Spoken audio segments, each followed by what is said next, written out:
நம்ம ஹீரோயின் அவங்க அப்பாவை ஏமாத்துறதுக்காக ஹீரோவை கல்யாணம் பண்ணிட்டு அவங்க பாய் ஃப்ரெண்ட் கூட ஓடி போகலான்னு பார்க்குறப்போ அவங்க ப்ரெக்னென்ட் ஆயிடுறாங்க. நம்ம ஹீரோனோட ஃபேமிலி மொத்தத்துக்கும் தெரிஞ்சிருது அவங்க ப்ரெக்னெண்ட்டாக இருக்காங்கன்னு சொல்லி.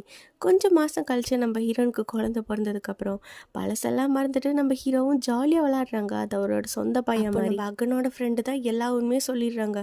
உண்மையாலுமே அகனுக்கு உன்னை ரொம்ப பிடிக்கும், அவனை ட்ரூவாக லவ் பண்ணான், ஆனால் நீ அவனை இப்படி யூஸ் பண்ணிட்டு இருக்கல பற்றியும் கவலைப்படாமல் நம்ம ஹீரோ அந்த பையன் கூட ஜாலியாக விளையாண்டுட்டு இருக்க. உண்மையெல்லாம் தெரிஞ்சு நம்ம ஹீரோயின் ரொம்ப ஃபீல் பண்ணிட்டு இருக்காங்க. எனக்கு ஒரு நல்ல பொண்ணாக பார்த்து உன் லைஃப்பை செட்டில் பண்ணாமல் நான் ஃபாரின் போக மாட்டேன் அப்படின்னு சொல்லி நம்ம ஹீரோயின் டிசைட் பண்ணி ஹீரோக்கு எவ்வளவோ பொண்ணை பார்க்குறாங்க. ஆனால் எதுவுமே நம்ம ஹீரோக்கு சுத்தமாக செட் ஆகும். எந்த பொண்ணுமே நம்ம ஹீரோக்கு செட் ஆகிருக்காது. ஆனால் அவங்க டீமில் அவங்க கூட ஒர்க் பண்ணுற ஒரு பொண்ணுக்கு நம்ம ஹீரோ மேலே ஒரு க்ரஷ் இருக்கும்.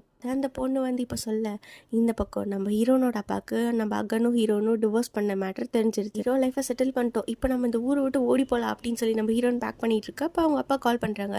லாஸ்ட்டாக ஒரு வாட்டி அப்பா போய் பார்த்துட்டு வர அப்படின்னு நம்ம ஹீரோன்னு சொல்கிறாங்க. ஆனால் நம்ம ஹீரோ எவ்வளவோ தடுத்து பார்ப்பாங்க. ஆனால் நம்ம ஹீரோயின் கேட்காம போயிட போனதை கேஷுவலாக பேசுகிற மாதிரி பேசி டிவோர்ஸ் மேட்டர் ஓப்பன் அப் பண்ணி நம்ம ஹீரோனோட அப்பா அவங்கள மிரட்ட நம்ம ஹீரோ வந்து சொல்கிறாரு, எனக்கு உங்கள் பொண்ணு வந்து போர் அடிச்சு போயிட்டா, அதனால நான் தான் அவளுக்கு டிவோர்ஸ் கொடுத்தா அப்படின்னு சொல்ல நம்ம ஹீரோ போட்டு அடிக்கிறாங்க. ஹீரோன்னு உண்மையை சொல்ல வராங்க.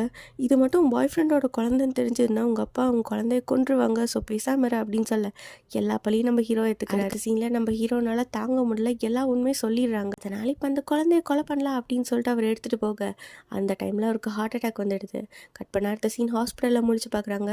இந்த குழந்தை தான் உங்களோட உயிரை காப்பாத்துச்சு அப்படின்னு நம்ம டாக்டர் ஹீரோ போட்ட பிளான் மாதிரி கதை சொல்ல நம்பிட்டு நம்ம ஹீரோனோட அப்பா அவங்க பாய் ஃப்ரெண்டையும் அவங்களையும் ஏற்றுக்கிறாங்க.